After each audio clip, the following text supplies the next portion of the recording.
Hey everyone, this is Turd Flinging Monkey, and this is a new series called The Zen of Zero Fucks Given. And I'm going to show you, as best I can, how to stop giving a shit, because as I've said many times, not giving a shit is the secret to happiness. There'll be several parts, and in between those parts will be follow-up videos based on comments I received from the previous video.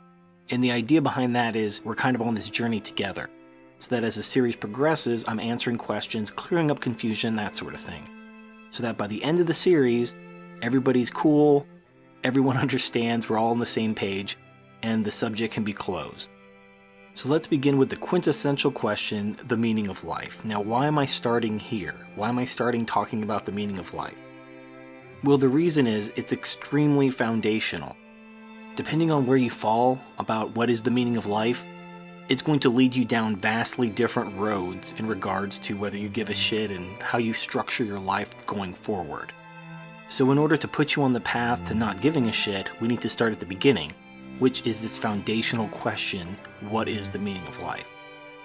And I'm actually going to answer this question. This isn't clickbait, I'm not tricking you into clicking on this video or watching this video, I'm actually going to answer this question. I'm just going to add one word to this question. Now, it's not going to change the answer, but it's going to help you understand the answer. I'm going to add the word intrinsic, as in, what is the intrinsic meaning of life? And then after I answer that question, I'm going to explain my answer, and you're going to understand it much better with that added word. Because the truth is, life has no intrinsic meaning. Almost nothing has an intrinsic meaning. You can use several analogies to demonstrate this. Let's think of an art canvas. An art canvas is just a bunch of fibers woven together into a mat, nailed or stapled across a wooden frame to paint on. What is the meaning of an art canvas?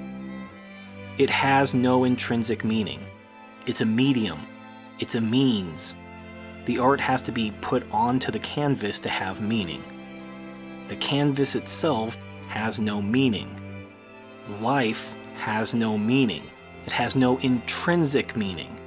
But just like a painting can have meaning by the artist who painted it, a song can have meaning by the artist who wrote it.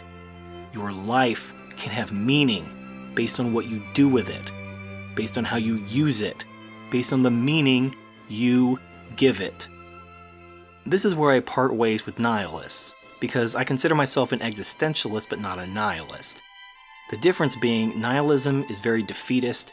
It's very kind of like shrug your shoulders, nothing matters, nothing has any meaning, nothing has any value, fuck it, I'm just going to wear black and shop at Hot Topic and wear mascara.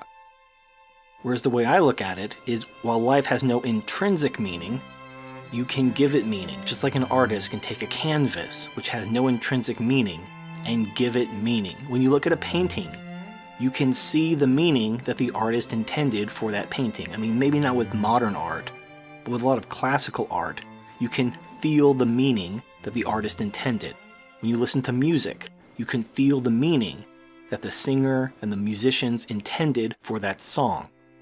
So rather than being a declaration of defeat and passiveness, understanding the intrinsic meaninglessness of life is incredibly empowering.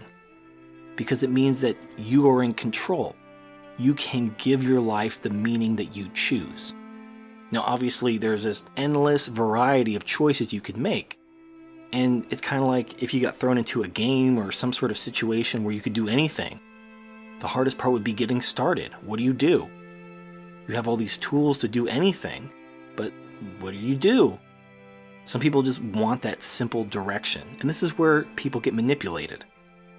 Because if you don't give your life meaning, other people will attempt to hijack your life to give their own life meaning. So put another way, you have some sort of group or tribe or whatever tries to take the meaning that your life could have and subserviate it to their own agenda. And I talked about this in my videos about tribal identity. Tribalism is pretty much part of human nature. You're always going to be tribalistic to some degree or another.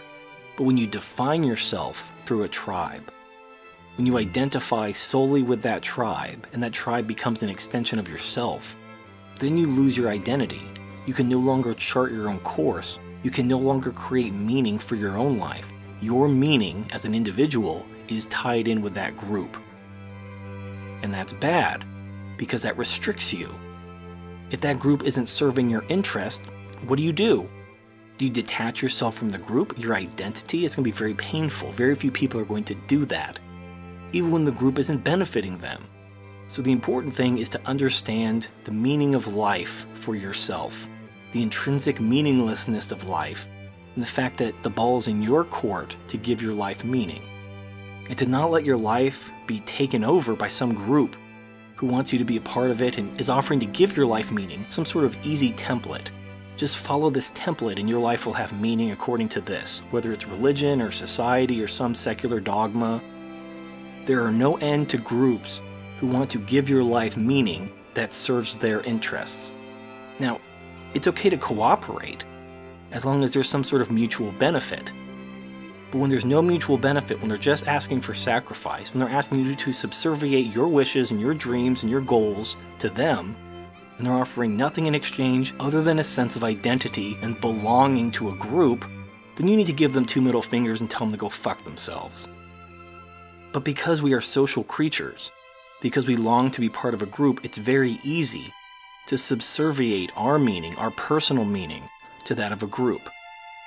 To feel like belonging to a group gives us meaning. Because the opposite of that is loneliness. It's isolation. But you will never achieve the peace of mind that comes with not giving a shit as long as you subserviate your meaning to others.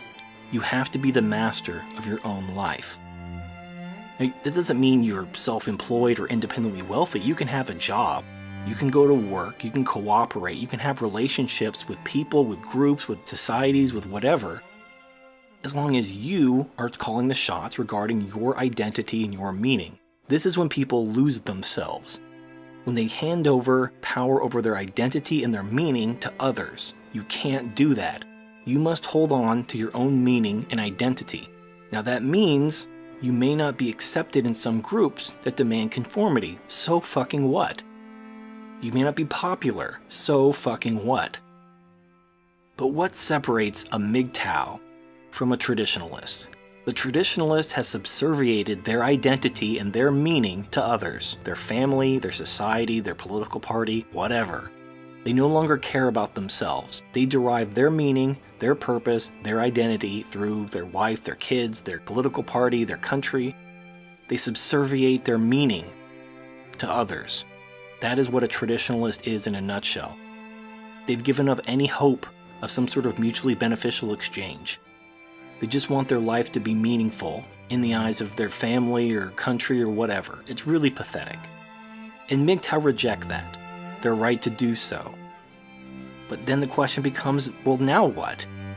Once you cast aside all this tribalistic identity, once you take control of your own meaning and you want to define that for yourself, then what do? What's the next step? How do you define that meaning? How do you search out and discover that meaning? Now, in an earlier video called Into the Wasteland, I talked about this, but I want to kind of rephrase and revisit some of those concepts. So in that video, I talked about doing what makes you happy. I want to change my verbiage a little bit, because happiness can be deceptive. A lot of people chase happiness, as in the emotion of happiness, and they get into a lot of trouble. The reason why is emotions are fleeting, and you can be desensitized to the things that cause those emotions. For example, if you ever go on a vacation to, let's say, Disney World, you get plane tickets and a hotel room for a week and you're going to hit all the Disneyland parks in Florida. After about 3 or 4 days, you've hit all the parks. You've went on all the rides you wanted to go on. But you're still there for another couple days, so you go back to the parks, go on some of the rides again. By the 5th or 6th day, you're just done. You want to go home. You're bored because you've gone on all the rides. What was once so thrilling and exciting has now become mundane, boring, and irritating. And then you have the extreme examples of celebrities that die of drug overdoses, chasing the next high. They do something, it just gives them that rush, and they keep chasing that rush. They chase that feeling, that emotion of happiness, and they keep upping the ante until they die of a drug overdose. Don't do what makes you happy, as in don't just chase the emotion of happiness.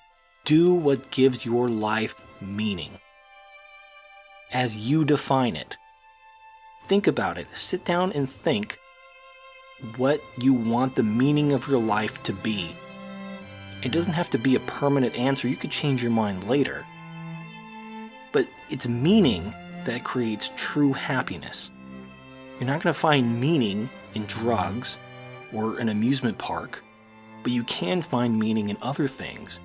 And it is in those meaningful things that you will find true happiness.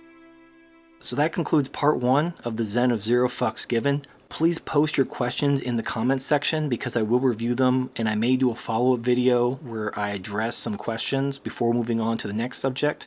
This is Turd Flinging Monkey. Thank you for watching, and I'll see you next time.